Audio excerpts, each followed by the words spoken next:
Hey everyone, me Kevin here. Treasury Secretary Mnuchin will likely be leaving the Treasury Department. Mnuchin has been a negotiator for stimulus and a proponent of stimulus checks and another round of stimulus checks directly to individuals, saying, hey, it's a quick way to get money into the pockets of Americans. That checks can be sent out within a week of Congress saying, send out checks.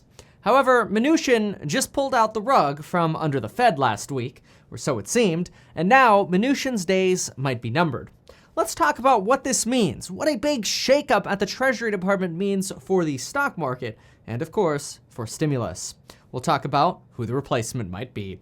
Let's talk, but first I want to quickly remind you that Black Friday is around the corner, and that means the big sale for Black Friday does come to an end. So check out the amazing courses down below on real estate investing, real estate sales, money and the psychology of money, and that's the stock course. That one's still in development, but all the new lectures get added for free. You get lifetime access when you're in, and you get to meet me in the live streams, the private live streams we do every day the market is open. Can't wait to see you there, and you can always email me for a bundle code at kevin@mekevin.com. All right, so in this video, we're going to be talking about exactly what's going on and what's likely to happen going forward. We are first likely to get a new Treasury Secretary in less than 2 months, and her name is Janet Yellen. In this video, I'm going to explain briefly what she is all about and what the impact of her new position as the head of the Treasury Department will mean for stocks and stimulus. So let's talk about what happened when Janet Yellen's appointment to the Treasury Department was first announced. Before the announcement, markets were euphoric. We've pretty much just seen nonstop euphoria throughout November here. Vaccine hopes, relative peace after the election, EV stocks skyrocketing, recovery stocks like Macy's and Dave & Buster's skyrocketing, Simon Property Group skyrocketing, everything's skyrocketing. Well, then came Janet Yellen's appointment.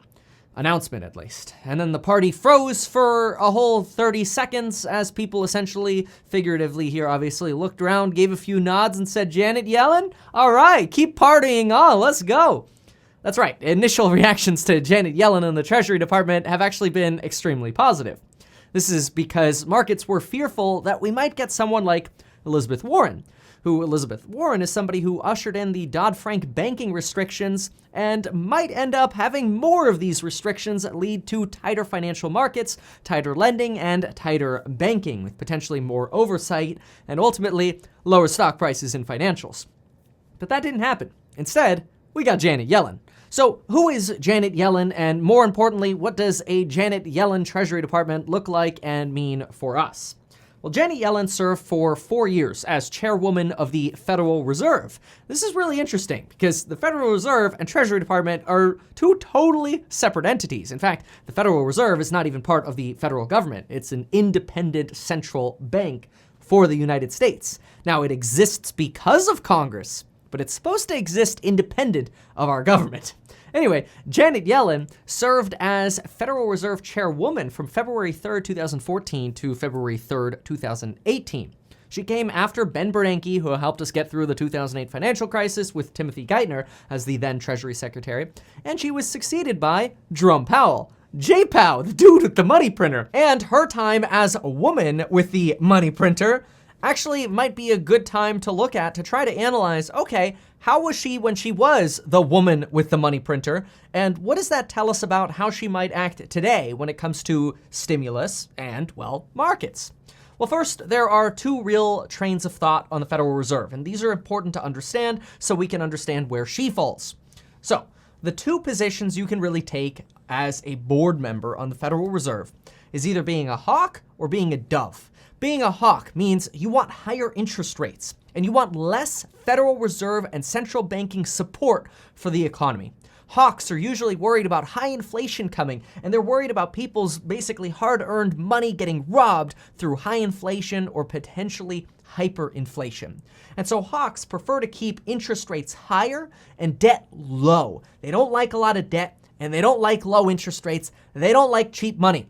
They want inflation to stay away longer, and they think they can keep inflation away because inflation is the big evil of everything. They think they can keep inflation away by keeping rates higher and money policies tighter, aka, hey, yo, slow down on the money printer. On the other hand, you got doves. Doves are people who want low rates They want really accommodative policies. They're like, hey, Jerome Powell, can we fan you while you run the money printer? Low rates, after all, help encourage borrowing and spending, but low rates for too long can usher in a lot of household risk and business risk. Too much borrowing because of low rates means all of a sudden households are more indebted, businesses are more indebted, and eventually if we do get inflation from, well, too much of the money printing, well, then you could end up having a bubble that pops once interest rates have to go up to combat high inflation, leading to bankruptcies because people are overly indebted. So you can kind of see there's this really interesting balance of, okay, well, where do you fall? After all, low rates don't only encourage risky behavior, but some say that low rates lead to the expectation for low inflation. And when you cement the expectation of low inflation, try to roll with this for a second, okay? So picture yourself like, oh, yeah, I think inflation's gonna be low for the next 10 years, okay? Roll with that for a second. And then now picture you're in Japan, and what do you get? Well, you get basically no growth for the last 30 years since the mid-90s, so maybe 25 years. And an economy that basically has had next to deflation, in some years actually deflation, no inflation and no growth for like 25 years. And nobody in the United States wants that to happen. We do not want what happened in Japan to happen in the United States. And so this is another reason hawks are like, dude, no, low rates, get them up and stop running the freaking money printer as much. Like, let's go, settle down a little bit. Now, other experts say, look, Japan suffers from different things. Maybe they suffer from a lack of innovation or an aging population and a lack of population growth. China might be next. China's got a population growth problem too because they didn't make enough babies in certain years because maybe there was a rule that they couldn't have as many babies. But we could get into that continent in a different video. For right now, we got to focus on Janet Yellen. So Janet Yellen, now that we understand hawks and doves, well, Janet Yellen is somebody who kind of falls right in the middle. She served to really actually balance the dovish members who wanted zero rates for long and the hawkish members who wanted high rates. So she struck a balance between the board members and ended up raising rates from 0 under Bernanke to 1.25 to 1.5%. She believed that fiscal stimulus at the time was not necessary, and this was back in 2016, aka government stimulus was not necessary to help the economy get to full employment, but believed that instead we could have relatively accommodative policies, but we could start tightening a little bit, kind of taking that middle approach, aka still relatively low rates, but let's keep things relatively loose until we reach what's known as full employment. See, full employment is when you don't just have like a low unemployment rate, but you also have minorities and women employed at levels that are roughly equal to men's employment. That's full employment. Anyway, this helps us kind of see Janet Yellen as someone who's really moderate and really calming. And this is going to have some unique impacts to stimulus and the markets. See, Janet Yellen is seen as somebody who is a modern Keynesian.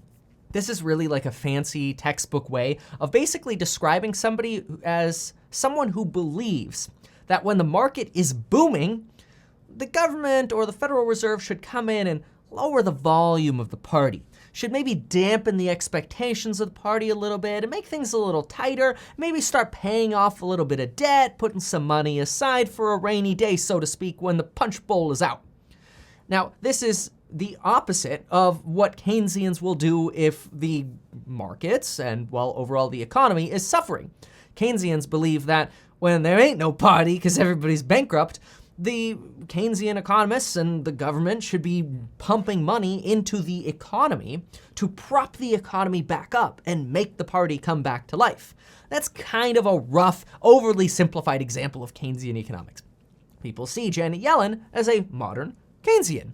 And so, in bad times, the government should spend and be very supportive of the economy.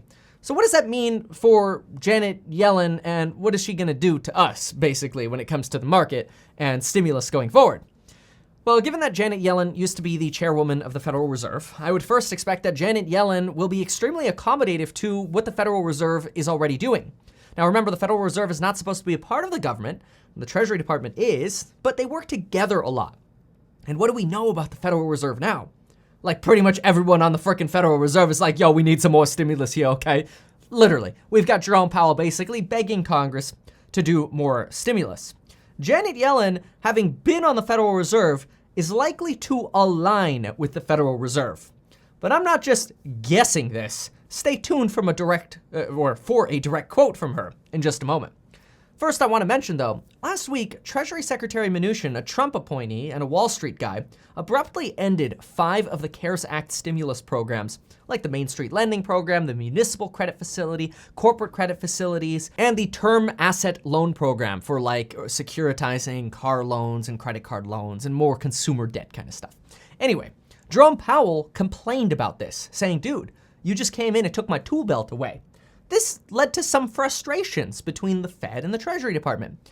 With the Janet Yellen, we're probably not going to see that kind of incongruence. We're probably not going to see situations like that happen.